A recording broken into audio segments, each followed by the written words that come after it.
জয়া, মায়া, কোথায় গেলি রে তোরা? বলি সকাল কখন হয়েছে দেখ তো, উনুনে হাঁড়ি চড়াতে তো হবে নাকি? কি হয়েছে ঠাকুমা? এই সাত সকালে চেঁচাচ্ছ কেন? তোমার জন্য কি একটু শান্তিতে ঘুমোতেও পারবো না? কয়টা বাজে বলতো? এখনো কোন বাড়ির মানুষগুলো না খেয়ে আছে? সে আমি কি করে বলবো? আমি তো তোমার নাতনির মতো সকালে উঠে গায়ে গায়ে ঘুরে বেড়াই না। কি, মায়া আজও বের হয়ে গেছে? হ্যাঁ গো, আমি কতবার বললাম যাস না কোথাও, সকালে উঠে রান্না চড়াতে হবে, কিন্তু আমার কোনো কথা সে শুনলো না। ভোর হতেই বের হয়ে গেল। এই মেয়েটাকে নিয়ে আর পারা গেল না। কতবার বললাম সকালে উঠে গায়ে গায়ে ঘুরিস না, কিন্তু কে শুনে কার কথা? মুখের কথায় কি কাজ হবে? চুলের মুঠি ধরে কয়েকটা লাগালে শায়েস্তা হবে তবে। হয়েছে হয়েছে, তোমার আর কান পড়া দিতে হবে না। যাও, তুমি ঘরে গিয়ে হাঁড়ি চড়াও। আমার শরীরটা আজ ভালো লাগছে না গো ঠাকুমা, সকালে রান্নাটা তুমি সেরে নাও। হায় কপাল, এই বয়সে এসে তোদের রান্না করে খাওয়াতে হবে? বলি আমার দুঃখ কি কোনো দিন ঘুচবে না? দুইটা নাতনি থাকতেও সকালে উঠে আমায় না খেয়ে থাকতে হয়। হয়েছে হয়েছে, এখন আর কানুন গীত গাইতে হবে না। তুমি বসো, আমি গিয়ে হাঁড়ি চড়াচ্ছি। তাই যাও, আমায় আবার তাঁত নিয়ে বসতে হবে। তাঁত বুনে সে কাপড় আবার বিকেলের হাটে নিয়ে যাব।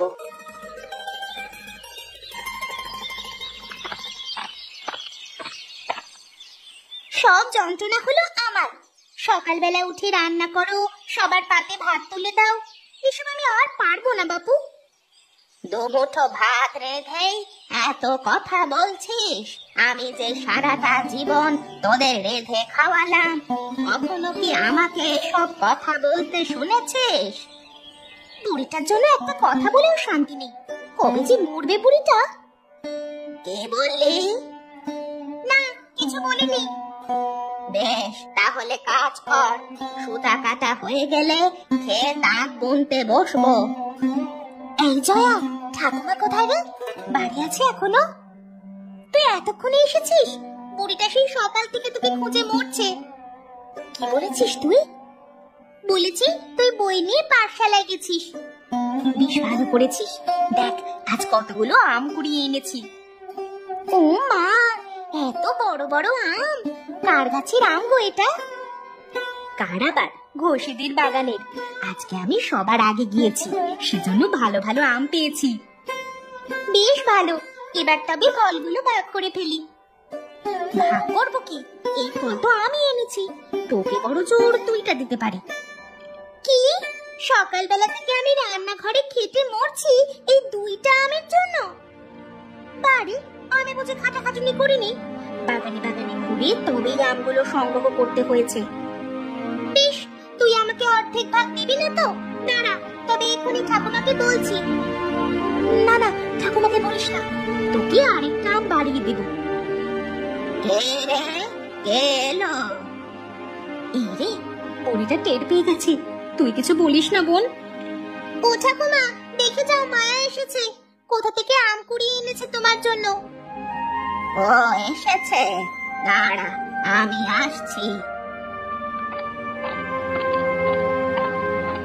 এই রে, ঠাকুমা আসছে। আজ আর উপায় রাখবে না, যাই এখনই পালাই।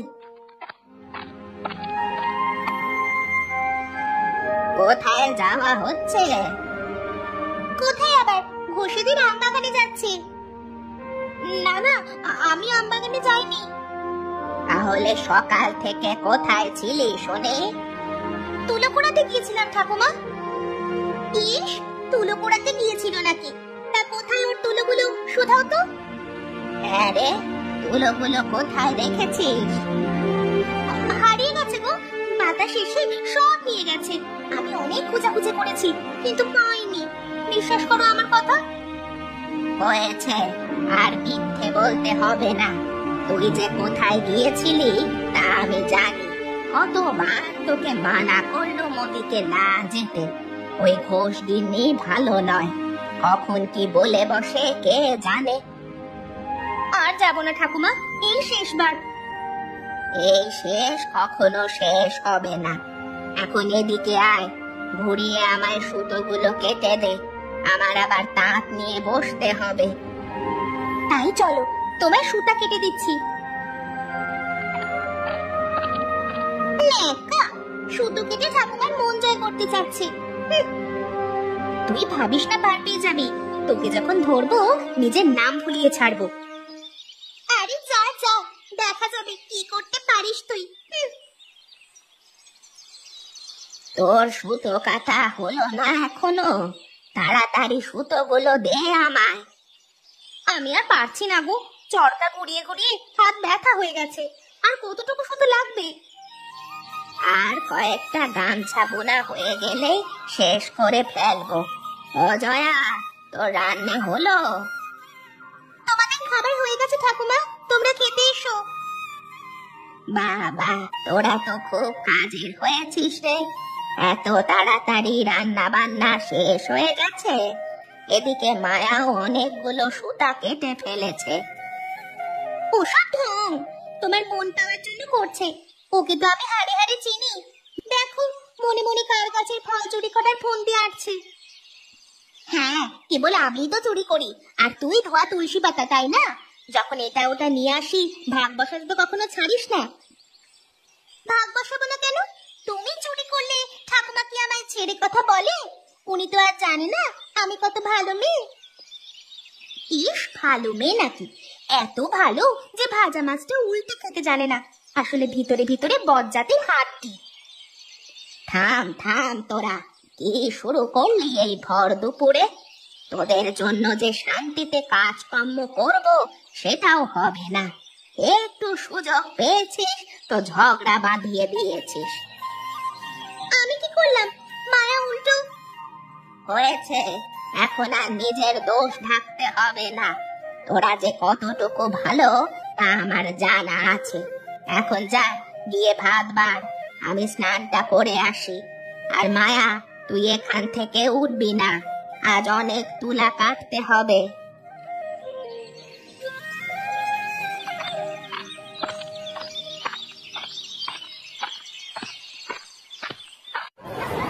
এই বিমল, এই দোকানটা বন্ধ করে দে, সন্ধে হওয়ার আগে বাড়ি ফিরতে হবে।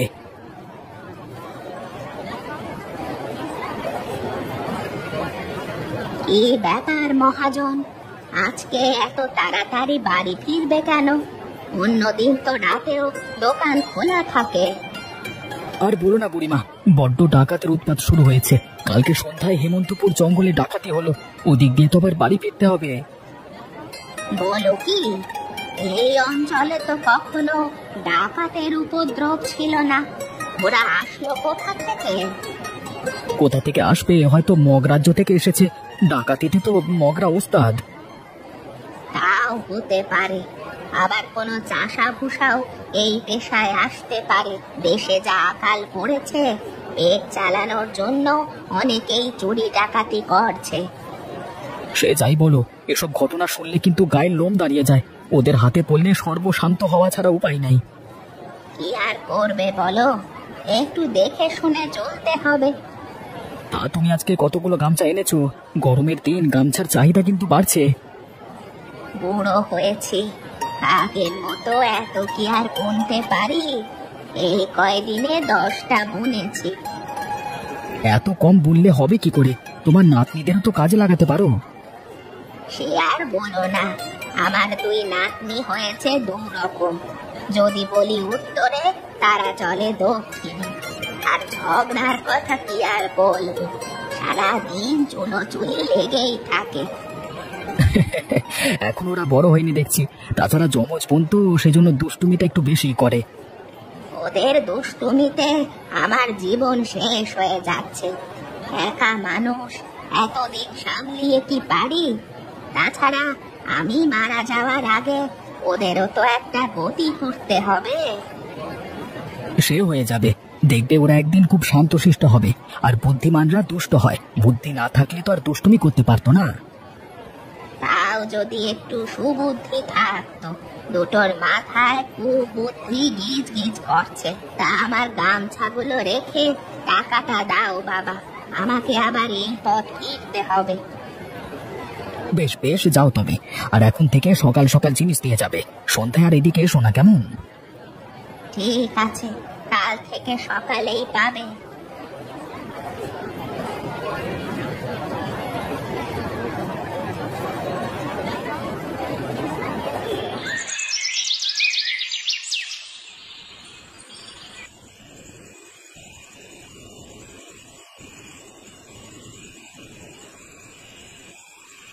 হ্যাঁ গো ঠাকুমা, আজ কত টাকার গামছা বিক্রি হলো গো?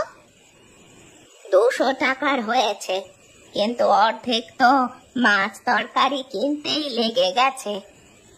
হ্যাঁ গো, এত কম বিক্রি করলে পোষাবে কি করে? আমাদের আরো বেশি বেশি গামছা তৈরি করতে হবে। ইস, কি সুবুদ্ধি হয়েছে! বেশি বেশি গামছা বুনতে তোকে কে মানা করেছে? কাজ রেখে সারাদিন তো গায়ে গায়ে ঘুরে বেড়াস। আমি ঘুরে বেড়ালে তুই তো বাড়িতে থাকিস, তুই বুনতে পারিস না? আমি চরকায় হাত দিলে আর কপালে ভাত জুটবে না। 3 বেলা যে বেঁধে খাওয়াই, এটা তো 7 জন্মের ভাগ্য। কি গুণবতী কন্যা গো আমাদের! দুমুঠো ভাত রাখতেই বেলা ফুরিয়ে যায়, সে আবার নাকি রেঁধে খাওয়াবে। বেশ, কাল থেকে তুই নিজে হাত পুড়িয়ে খাস, তখন দেখবো কত ধানে কত চাল। এই যে শুরু হয়েছে তোদের মারামারি, বলি খাওয়ার সময় কি তোদের ঝগড়াঝাটি থামবে না? আমি কি করেছি বলো? সব দোষ তো ওই পোড়ামুখী। তুই দোষ করতে জানিস না।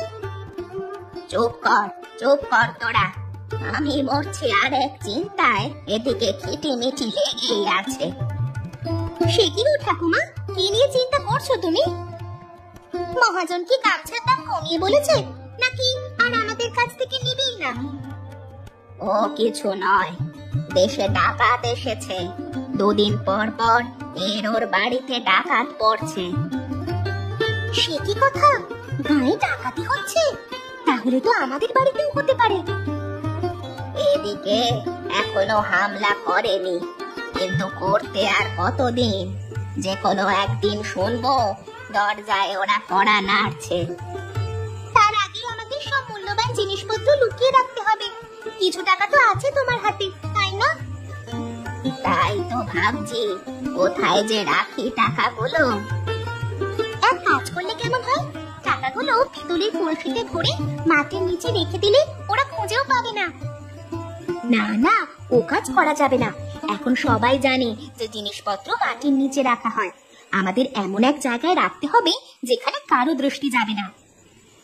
তাহলে রান্নাঘরে ঝুলানো হাঁড়িগুলোতে রাখি, কেউ কখনো ভাবতেই পারবে না ওখানে টাকা আছে। ঠিক বলেছো ঠাকুমা, এই মুহূর্তে ওসব জায়গায় সবচেয়ে বেশি নিরাপদ। কারণ ডাকাতরা মাটির নিচে আর সিন্ধুকের ভেতরেই গয়নাগাটি খোঁজ করবে, ওসব হারিয়ে চেয়েই দেখবে না। তাহলে চলো আর দেরি না করে এখনই টাকা গহনা যা আছে তাই লুকিয়ে ফেলি। দাঁড়া, খাবারটা শেষ করে নেই, খাওয়া রেখে উঠতে নেই।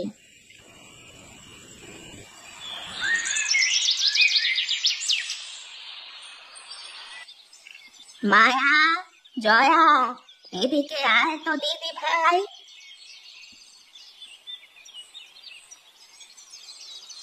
কি হয়েছে ঠাকুমা, কোথায় যাচ্ছ এত সকালে? গামছাগুলো মহাজনের দোকানে দিয়ে আসি, এসে আবার তাঁত নিয়ে বসতে হবে। সে তো তুমি বিকেলে দিয়ে আসো, আজ এত তাড়াতাড়ি কেন? শুনলি না, হেমন্তপুর জঙ্গলে ডাকাতের উপদ্রব হচ্ছে। এই সন্ধে বেলায় ওখান দিয়ে যাতায়াতের সাহস পাইনি। ঠিক বলেছো ঠাকুমা, একা একা গেলে দিনে দুপুরে যাতায়াত করাই ভালো। তাই যাচ্ছি, তোরা মিলেমিশে থাকিস। আর মায়া, তুই কিছুটা সুতা কেটে রাখিস, আমি এসে তাঁত নিয়ে বসবো। জয়া, তুইও দুপুরে রান্নাটা সেরে ফেল গিয়ে। সে নিয়ে তুমি ভেবো না, তুমি আসতে আসতে আমরা সব কাজ শেষ করে ফেলবো। ঠিক আছে, এসে দেখবো তোরা কেমন কাজ করেছিস।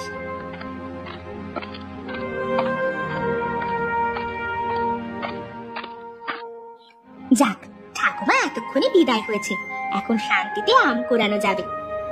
কি দাঁড়িয়ে রইলি কেন? যা গিয়ে সুতা কাটা শুরু কর। আমার কাজ আমি করব, তোকে এত জ্ঞান দিতে হবে না। নিজের চরকায় তেল দে গিয়ে। বেশ, দেখবো খুন। আর যদি ঠাকুমা এসে সুতা না পায় তবে তোর মজা বোঝাবো।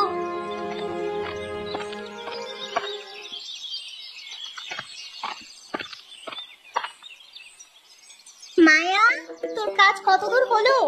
আমার কিন্তু ভাত রান্না শেষ। আমারও শেষ জয়া। তা কি রান্না করেছিস দুপুরে? কচু শাক আর কুমড়ো ফুলের বড়া। বেশ বেশ, দুটোই আমার পছন্দের খাবার। দুপুরে তাহলে পেট পুড়ে খাওয়া যাবে। সে খাবে খুন। তা ঘোষগিন্নির বাগানের খবর জানিস? শুনেছি ওখানে নাকি থোকা থোকা লিচু ধরেছে। আমি জানি না, বুঝেছিস? আমাকে লিচু চুরি করতে পাঠিয়ে ঠাকুমার বকা শোনানোর পায়তারা করছিস। ইস, এই গরমের দিনে যদি ওই মিষ্টি লিচুগুলো খাওয়া যেত তাহলে অনেক মজা হতো, তাই না রে? হ্যাঁ রে, লিচুগুলো অনেক মিষ্টি, একেবারে খেলে প্রাণ ঠান্ডা হয়ে যায়। তাহলে যা না একবার গিয়ে কটা লিচু নিয়ে আয়। তাই তো যাবো, গিয়ে তোকেও এবার ফাঁসাবো। যা না বোন, আমার খুব লিচু খেতে ইচ্ছে করছে। এবার আর আমি ঠাকুমাকে কিচ্ছু বলবো না। যেতে পারি এক শর্তে, যদি তুইও যাস আমার সাথে। বেশ তো, যাবো, কিন্তু তোকেই কাছে উঠতে হবে। সে আমি উঠবো খন, কিন্তু কেবল নিচে দাঁড়িয়ে দেখবি কেউ আসে কিনা। তবে এক্ষুনি চল, ঠাকুমা আসতে আসতে গিয়ে নিয়ে আসি।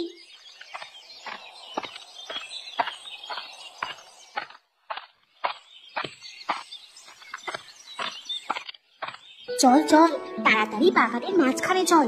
এদিকটায় থাকলে ঘোষগিন্নি ধরে ফেলবে।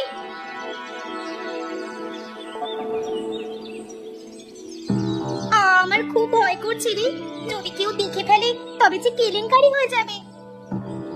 ভয় নেই, কেউ কিচ্ছু টের পাবে না। ওই তো এই গাছের লিচুগুলোর খুব রং হয়েছে, দাঁড়া এইটাতেই উঠি।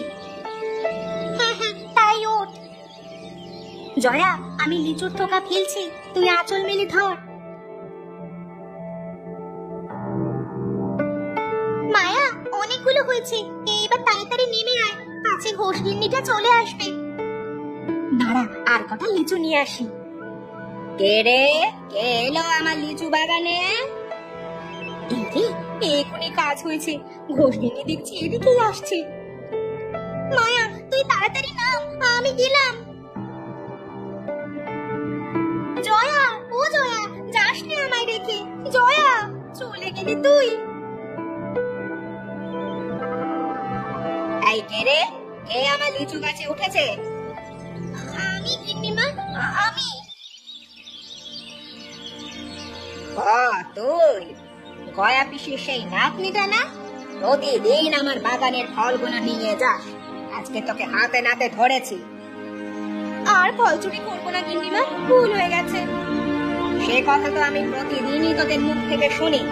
আজ তোকে আর ছাড়ছি না, গাছের সাথেই বেঁধে রাখবো, তো ঠাকুমা এসে ছাড়িয়ে নিয়ে যাবে। আমাকে ছেড়ে দাও গিন্নিমা, আমাকে ছেড়ে দাও গিন্নিমা, ঠাকুমা জানতে পারলে পিঠের ছাল ছাড়িয়ে নেবে। ইস নেকা, চেহারা দেখে এখন মনে হচ্ছে ভাজা মাছটা যেন উল্টে খেতে জানে না। তা তোর নাম কি রে, জয়া নাকি মায়া? আমার নাম জয়া, আমার বোন মায়া, সে বাড়িতে থাকে। ঠিক আছে, আজকে তোর ঠাকুমা আসুক, উনি এসে তোকে ছাড়িয়ে নিয়ে যাবে। খুন কে আছিস, একে ধরে বাড়ি নিয়ে যা তো। আমাকে ধরবে? সে সুযোগ আর দিচ্ছি না, এই যে গেল। কি দোষী মেয়ে রে বাবা, আমার হাতটা একেবারে মুচকে দিয়ে গেলে। দাঁড়া দাঁড়া, আজ গয়া বুড়ির বাড়িতে গিয়ে নালিশ দিয়ে আসবো।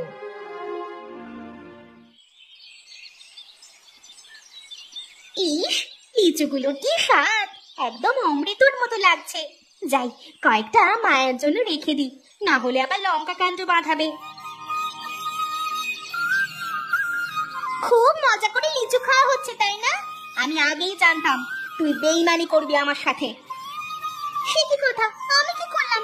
আমি তো তোকে বলেই এসেছি যে আসছি। এখন যদি তুই সময় মতো পালাতে না পারিস, সে দোষ কি আমার? না তোমার তো কোনো দোষ নেই, চারিদিকে কেবল সুখ্যাতি ছড়াচ্ছে। বলে এসেছি ঘোষগিন্নির কাছে সব, একটু পরেই মজা টের পাবি। সে কি, তুই যাচ্ছিস কোথায়? আর কি বলেছিস তুই ঘোষগিন্নির কাছে? আমি স্নানে যাচ্ছি, ঠাকুমা আসলে বলিস। লিচু খাবি না? সে তুই খা। ঠিক আছে, আমি খাই তাহলে। ঘোষগিন্নির ভয় দেখিয়ে কাজ হবে না এখানে। মায়া, জয়া, কোথায় তোরা? নে বাজারের ব্যাগটা নে তো। সে কি ঠাকুমা, তোমার এত দেরি হলো কেন? আর বলিস নে, হাটে অনেক মানুষ এসেছে আজ, ভিড় ডিঙিয়ে বাজার করতে দেরি হয়ে গেছে। আমাকে একটু জল দে তো মা, খুব জল তেষ্টা পেয়েছে। তুমি দাঁড়াও, আমি এক্ষুনি জল নিয়ে আসছি। গয়া পিসি, ও গয়া পিসি, বাড়িতে আছো তুমি? কে ঘোষগিন্নি যে, তা হঠাৎ কি মনে করে? আর বলো না, তোমার নাতনিদের যন্ত্রণায় আর থাকা যাচ্ছে না। আমার বাগানের সব কটা লিচু চুরি করে নিয়ে এসেছে। লিচু চুরি করেছে? আমি তো ওদের ওদিকে যেতে বারণ করলাম। কে গিয়েছিল তোমার গাছতলায়? কে আবার? জয়া গিয়েছে আজ। জয়া? ও তো যাওয়ার কথা নয়। ঠাকুমা, এই তোমার জল। এই তো, এই মেয়ে গিয়েছিল, আমি ঠিক ধরেছি। না না, আমি লিচু চুরি করিনি। মিথ্যে বলবি না মেয়ে, তখনও তোর পরনে নীল শাড়ি ছিল। দেখি দেখি তোর খোঁজটা দেখি। না না না, আমি লিচু চুরি করিনি। দেখলে, আমার গাছের লিচু এগুলো, লুকিয়ে লুকিয়ে খাচ্ছিল সব। ছি ছি ছি জয়া, তুইও চুরি করতে গিয়েছিলি? না না ঠাকুমা, আমি না, এগুলো মায়া এনেছে। চুপ কর মেয়ে, যেমন চোর তেমন মিথ্যেবাদী। তুই আমার গাছ থেকে লিচু চুরি করেছিস, মায়া যায়নি। শোনো বুড়ি, এই শেষবার বলে গেলাম, ওরা যদি আমার বাগানে যায় তবে কিন্তু এবার লঙ্কা কাণ্ড বাঁধাবো, এই বলে দিলাম।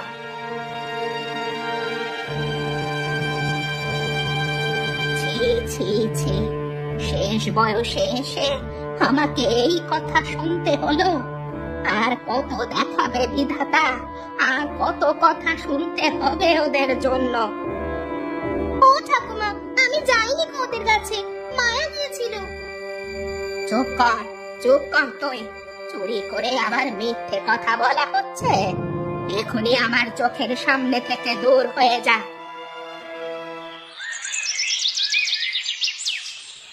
দেখেছিস ঘোষগিন্নি আজ কেমন ব্যবহারটা করলো? করেছে তো তোরা লিচু চুরি, তার জন্য এত কথা শুনতে হলো। রাগে আমার পিঠটি জ্বলে যাচ্ছে। দাঁড়া, ওই ঘোষগিন্নিটাকে একটা উচিত শিক্ষা দিতে হবে। ওর যন্ত্রণায় একটা ফলও মুখে দেওয়া যায় না।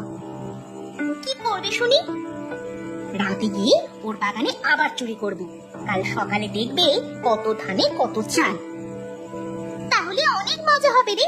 চল আজ রাতেই যাই, তাহলে কাল সবাই মিলে লিচু খেতে পারবো। ঠিক আছে, আজ ঠাকুমা ঘুমিয়ে যাওয়ার পরে আমরা বের হয়ে যাব। চল এখন কাজ শুরু করি, না হলে বুড়িটা আবার রেগে যাবে।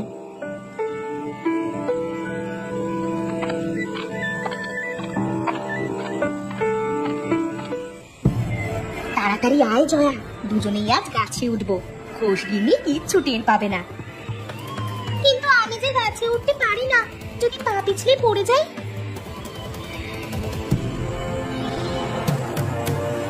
চুপ চুপ কর এখনই, এদিকে কে যেন আসছে। কে আসছে? চল চল চল, তাড়াতাড়ি আড়ালে চল, দেখি কারা আসছে। সর্দার, আজকে কোন বাড়িতে ডাকাতি করবে? ঘোষেদের বাড়িতে যাব আজকে। শুনেছি ঘোষ মশাই শহরে আছে, বাড়িতে কেবল ঘোষ গিন্নি আছে। তাই চলো। সে কি কথা, ঘোষ বাড়িতে নাকি ডাকাতি হবে? আমার তো খুব ভয় করছে রে। ভয় কিসে? ওদের কাজ ওরা করবে, আমাদের কাজ আমরা করব। না রে, ওই বাড়িতে ডাকাতি হলে ঘোষ মশাই সর্বশান্ত হয়ে যাবেন। ওদের সব টাকা পয়সা বাড়িতেই রাখে। চুরি করতে এসে তুই ধর্মের কথা বলছিস? আমরা তো কত ফল চুরি করেছি, এগুলোতে ওদের ক্ষতি হবে না, কিন্তু এখন যদি জেনে শুনে ডাকাতি হতে দিই তাহলে বড় পাপ হবে। আজ ঘোষ বাড়িতে ডাকাত করলে কাল আমাদের বাড়িতেও তো পড়তে পারে।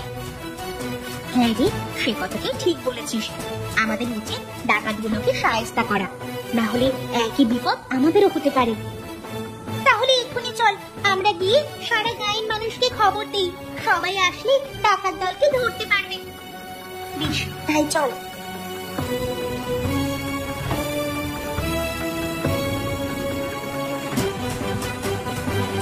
খাওয়া দাওয়া শেষ, যাই এবার বাতি নিভিয়ে শুয়ে পড়ি, বড্ড ঘুম পাচ্ছে আজ।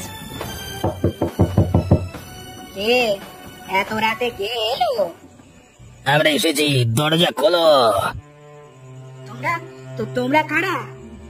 আমরা ডাকাত, তাড়াতাড়ি দরজা খুলে যা আছে দিয়ে দাও। সে কি গো, আমার বাড়িতে ডাকাত পড়েছে, হায় বিধাতা, এখন আমি কি করব? তোর কিছু করতে হবে না, তুমি কেবল দরজা খুলে দাও, না হলে আমরা দরজা ভেঙে ভেতরে ঢুকবো। ওরা নাকি দরজা ভেঙে ঘরে ঢুকবে, এখন কি করব? ওরা যে আমায় মেরে ফেলবে গো। তাড়াতাড়ি দরজা খুলো, না হলে কিন্তু এক্ষুনি দরজা ভেঙে ফেলবো। ও সর্দার, ভেতর থেকে তো কোনো সারা শব্দ পাওয়া যাচ্ছে না, বুড়িটা আছে নাকি গেছে? ভয়ে জ্ঞান হারিয়েছে বোধ হয়। যাক, আমাদের কাজ সহজ হয়ে গেল। তাড়াতাড়ি দরজা ভাঙ, এই সুযোগে সব নিয়ে পালাই। যা ভেবেছিলাম তাই, দেখো ফিটকে পড়ে গেছে। আরে ওর মতো পড়ে থাক, তুই তাড়াতাড়ি ওর আঁচল থেকে চাবি নে, ঘষের সব টাকা ওই সিন্ধুকে আছে। সাবধান, সিন্ধুকে হাত দেবে না, যে যেখানে আছে সে দাঁড়িয়ে থাকো। সে কি, ওরা কারা? তাড়াতাড়ি পালা হতো চারা, দেখছিস না গ্রামবাসী চলে এসেছে, এক্ষুনি পেটানি মানে হাড়গোড় ভেঙে দেবে। তাড়াতাড়ি চল। পালিয়ে যাবি কোথায়? ঘরের চারপাশ গ্রামের লোকজন ঘিরে রেখেছে, যদি বাঁচতে চাস তবে আত্মসমর্পণ কর, আমরা তোদের থানায় দিয়ে আসবো। থানায়? ওরে বাবা, ওখানে গেলে যে আরো মার খেতে হবে। গোপাল, তাড়াতাড়ি ওদের হাত পা বাঁধো, আমি থানায় খবর দিচ্ছি, পুলিশ এসে যা করবার করবে। আমাদের মাফ করে দিন মোড়ল মশাই, আমরা এদিকে আসবো না, তবু দয়া করে পুলিশ ডাকবেন না। মোড়ল মশাই, আর কোনো চিন্তা নেই, শয়তানগুলোকে বেঁধে ফেলেছি। গিন্নিমারও জ্ঞান ফিরে এসেছে। যাক, এতদিনে ওদের ধরা গেল। জয়া মায়া, এসব কৃতিত্ব তোদের, তোরা আজকে রায় গিন্নিকে বাঁচিয়েছিস। হ্যাঁ গো, মেয়েগুলো আছে বলে বড় বাঁচা বাঁচিয়েছে, না হলে এই ডাকাতদের হাতে হয়তো মরতে হতো। এতদিন তোদের অনেক গালাগাল করেছি মা, আজ থেকে আমার বাগানের সব ফল তোদের, তোরা যখন খুশি ফল পেড়ে নিয়ে যাবি। ওদের জন্য আজ থেকে শান্তিতে ঘুমাতে পারবো। গয়া বুড়ি, তোমার নাতনিরা আজকে যা করলো তা সত্যি প্রশংসার যোগ্য। যাক, আমার নাতনিগুলো তাহলে কাজে, শুধু শুধু ওদের এতদিন কথা শুনিয়েছি। হ্যাঁ গো ঠাকুমা, এতদিন তুমি আমাদের দুষ্টুমিটাই দেখেছো, আজ আমাদের বুদ্ধির খেলা দেখলে।